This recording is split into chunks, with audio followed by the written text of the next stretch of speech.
the new manager of the Guardians. We want to play something for you that was literally 2 months ago. It was 2 months ago at the Oakland Coliseum. I had them dig this up because I think it's absolutely. Are we ready to go? All right, play it.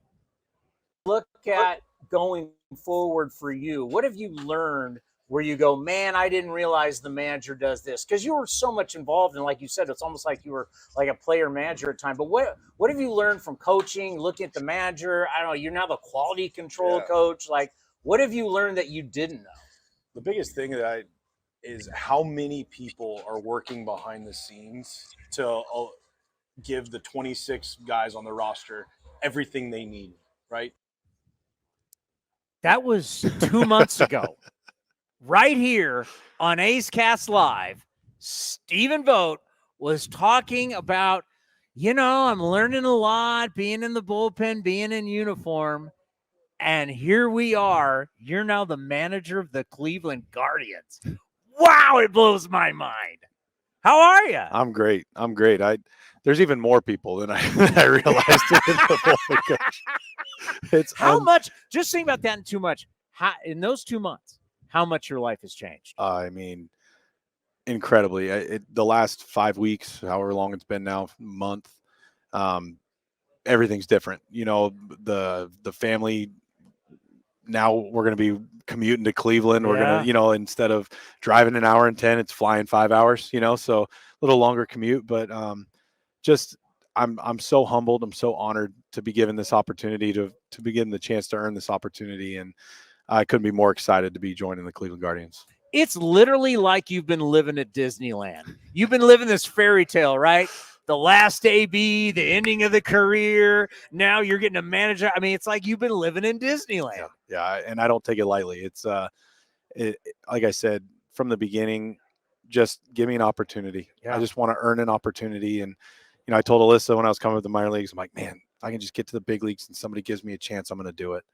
And and then I know I can coach. I know I can go straight to the big leagues and coach. I know if somebody gives me an opportunity, I can do it. And and then just get me in that interview room. I know if I can get in that interview room, I can show them who I am. And being able to have that opportunity and now to be sitting in this seat with you talking like this, I don't take it lightly. I don't take it for granted. I've worked and learned and picked people's brains and paid attention, all for building up to this. And now we're just getting started, and it's just been so much fun. And like I said, I'm honored, I'm humbled, and I couldn't be more excited. I mean, I'm honored because I think you were in tears. We had you in tears that last interview before that last game. You cried on this show. And then we think about that interview we just showed you, and we think about now and just to watch. I think of one guy because, Ron Washington was here yesterday. The Angels didn't want to bring him on the show. They're like, well, do it spring. Wash went, no, I'm doing it. Yeah. And Wash came over, and I think about one guy who's really played. He didn't end up showing, but it really is Billy Beane. Billy Beane, what he did for Wash in his career, it's Billy Beane saw something in you, brought you over from Tampa, and obviously being a two-time All-Star and the opportunity with the A's is like Billy Beane. It's amazing how certain people can help shape what happens in someone's life. For sure. And I can't thank Billy, David, and Dan and that whole group and Bob, for giving me the opportunity to show what I can do. And, obviously they saw something in me that created an opportunity. And, and Bob always told me, he's like, hey, go play, take it and run, see what you can do. And I've taken that approach. And even Scott Service last year, he said, hey, go take an interviews, go see what you can do. Yeah. And gave me all the encouragement, and everyone along the way has just helped shape me into who I am. And I couldn't be more thankful. And like you said, Billy, being able to spot what he sees and the way he sees it, and then that group, it's something pretty special. Now, when you start thinking about I'm the manager of the Guardians, like getting prepared, I know you're going to hit the holidays, got the young kids, you're going to be doing all of that, but before you know it, spring training is going to be here. What's been the thought process? What kind of manager do you want to be? What kind of communicator? What kind of, how do you want to conduct yourself? Yeah. Have you thought about this? Yeah, I just want to be me. I got a lot more on my plate and got a lot more responsibilities, but I just want to be me. I want to be there for my players. I want to be there for the staff. I want to be there for the support staff. I've said it a million times now, but there's 75 people a day that I need to make sure are feeling heard and valued. And I have that capacity. It's what I've done my whole career. And now I just have to make those decisions during the game and get yelled at for it. You know what I mean? But, I think for me, it's go be myself. That's what Bob told me. That's what Scott told me. That's what Craig Counsell told me. It's what Brian Snicker told me. That's what Matt Kuchar, all these people that have been huge influences on my career and on my life, they all said the same thing. Be yourself. Go be you. If you're not their guy, you're not their guy.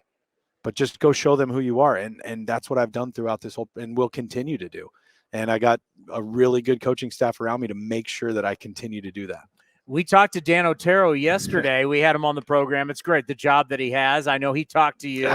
And how much fun was that? Like calling people that, just not buddies, but calling people that you love, you trust, because obviously that's what you need on your staff. What was it like making those phone calls? It was weird. It was weird to call somebody that I am close with and say, hey, would you, I can't promise anything, but if there's an opportunity that comes up, would you want to interview for a coaching job? And, hearing yeses and nos and maybes, but just putting that staff together and getting those commitments from people to at least come take a chance was really fun. And there's some tough phone calls, right? You have to make some calls to some people that you love that say, hey, I don't have anything for you this year. And it's hard. It's not easy to tell somebody you love and you want to work with one day that we just don't have anything right now. I'm sorry. But again, that's part of this is just being me. And I've always been honest. I've always been upfront and honest and always will be. And, but Dan Otero, he's very special to me. And, he still works for that other side and, but no, he's special. I'm glad he got a chance to catch up with him. Cleveland is blue collar. It's hard working. Whether you're talking about the city, you're talking about the Browns, you're talking about the Cavs. It's just the Guardians. It is a hard working, hardcore sports town. It's you fit there. Like your career and how you went about your business and how you became an all-star and how your career, it fits. Did you get that like right away? Like this city, because like Francona and the Red Sox and everything, but he fit in Cleveland. You fit in Cleveland. Yeah. No, I feel that way too. From the first hour of the interview process, I told Alyssa, I said, I think I fit here. I think this is a good place. These are good people. It's the kind of city where we fit in. Yeah. It's very blue collar. It's take your lunch pail to work. It's grab your hard hat. And, and that's how these guys already play because Tito had that in place. That's the beauty of it. Coming in, inheriting this, I feel so blessed. And there's pressure. And filling Tito's shoe, you can't fill those shoes. It's maybe just try and see if I can put them on and take a step, But for me, I do feel like I fit Cleveland, and I couldn't be more excited to work with this group. This organization is full of phenomenal people and resources, and I'm really excited to get to work. Yeah, I think about all the times you've played out these games in your mind, and as a catcher, you're always thinking about I'd change this guy. Now, what do you think that's going to be like when you're now making those decisions? You're making those every day before the game, during the game, and got to deal with it after the game. Yeah, again, it's we have a ton of good resources around me, and from the front office, from our analytical group, and from our coaching staff. We looked it up. There's over 250 years of coaching experience on our coaching staff. And 251 with me. Yeah. but that was a big year. Though. It was a big year. But it's relying on the people around me to help me educate and learn. This is when you do these things and leaning on them. But ultimately, it is my decision, and I'm the one that's going to wear it, and it's ultimately on me. But it's using all of these resources around me to help educate myself and what's going to put us in the best position to win, and that's what I'm about. All right, you have a unique situation that you're going to have probably for the next couple years. Is that you've played against everybody. Mm-hmm. You've just played. If you take all, except for the young kids who just come up, you've done the scouting reports on these guys. You've competed against these guys. I see that as a major strength. Have you thought? You had to have thought about that, right? Oh, yeah. I think for me, like having that perspective and the scouting reports and all that, but also I played with young guys not too long ago. Our team in Oakland in 22, we had a ton of young guys. I know how they think. I know what's making them tick. I know when they're feeling like they're underwater, and being able to spot that and go put my arm around them and encourage them, I think is going to be huge. Yeah, we had Johnny Gomes on today, and we were talking about 2012, 2000s, and obviously 13 and everything. It's like thinking back on it, but it just goes to show like what you've learned. Like Johnny was talking about, never in his life, because in 12 the team was like 13 and a half games back and came back. 4 back with 5 to go, came back. Like Johnny says, it's distorted his view. Like you always feel like you learn things in Oakland that you may not learn in other places, that you're always in it. You always have a chance, and payroll and all the excuses don't matter. Yeah. And then having gone through that and having those experiences is going to help me relate to our guys, and it's going to help me explain things. It's going to help me do those things that are unpopular. But Oakland teaches you that no matter who's in the room on any given night, no matter who's in the lineup, we can go out and win if we put our minds to it. And taking that foundation that I learned in Oakland is going to help tremendously now that I'm in this position in Cleveland. And you guys know, you've essentially been the standard in the Central, right? And the Twins are kind of falling off. Their payroll is going to go down. And I know with Cleveland, it's just all about winning. You have to be happy about that, is that there is a culture of winning that you're going into. Yeah, I'm extremely thrilled to be joining that. And, the AL Central is a battle every year, but we feel like we've got a chance, and that's all you just got to get in. And, and that message, once you get in, you get hot, anything can happen from there. Well, it's been an honor to cover your career, right? When you came over, I think about the game-winning hit against the Tigers. I think about first time we did the interview about you being an all-star, and then about you being an all-star a second time, and then just your entire career and the thing we just did in the dugout, and here we are now. You're a manager. It's been an honor to cover your career and watch you grow. It's been really cool. Well, I appreciate it. Oakland will always be home.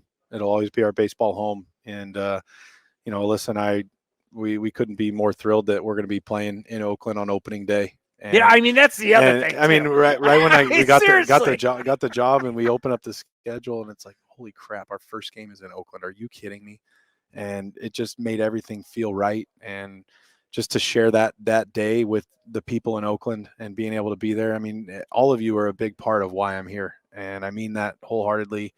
And that goes for everyone that works for the Oakland A's, from the front office to the staff, to the concession stand workers, to the security guards, to the media. Everybody. It's family. And I can't wait to give Eric a hug behind home plate before the first game of the year, and it's one of those things that I couldn't be more happy about. How about when you're walking out to make a pitching change and the chant, "I believe it's Stephen Vogt"? I don't know. I'm playing for the enemy. All right. I'm with the enemy. You'll never be the enemy. Come on. Hey, we're so proud of you. Thank you. I really appreciate it. It's been a great ride. Yes, it and has. have great holidays with the family, and then we'll see you at spring training. I'm looking forward to it. The great Stephen Vogt right here on A's Cast Live.